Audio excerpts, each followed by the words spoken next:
ডালটা কে ভাঙছে? আমি পাখি না পাখি। আসসালামু আলাইকুম ভাই লোক, কি অবস্থা সবার? আশা করি সকালে ভালো আছেন। সকালবেলা আমরা দুজন চলে আসলাম আমাদের বাড়ির ছাদে। তো সিরাজ বলতেছে আপু চলো আমরা ছাদে যাব, আমরা ছবি তুলবো। সে কিন্তু ছবি প্রেমিক, অনেক ছবি তুলতে ভালোবাসে।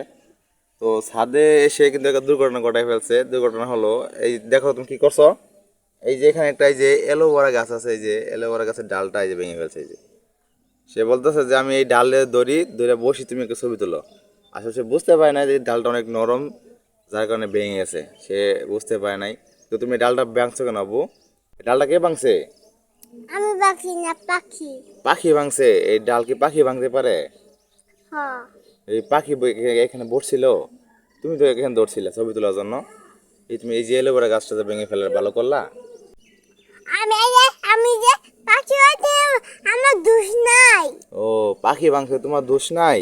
সে বলতেছে এটা পাখি ভাঙছে তার কোনো দোষ নাই। আসলে তার দোষ নাই, তুমি তো একটা পাখি। হ্যাঁ, তা পাখি ভাঙছে দোষ কিসে তাহলে? পাখি ভাঙলে কি দোষ হয়? হ। আচ্ছা, তাহলে আর আর এটা ধরবা না, হ্যাঁ? আচ্ছা। সে বলতেছে এটা নাকি পাখি ভাঙছে, সে ভাঙে নাই। হ্যাঁ, তা আমি ভাবলাম যে এটা পাখি ভাঙছে, ঠিক আছে তা রাইখা দিই। হ্যাঁ, এই যে পাখি ভাঙছে, আমাদের কোনো দোষ নেই। চলো আমরা সাথে চলে যাই, আসো আসো, আসো।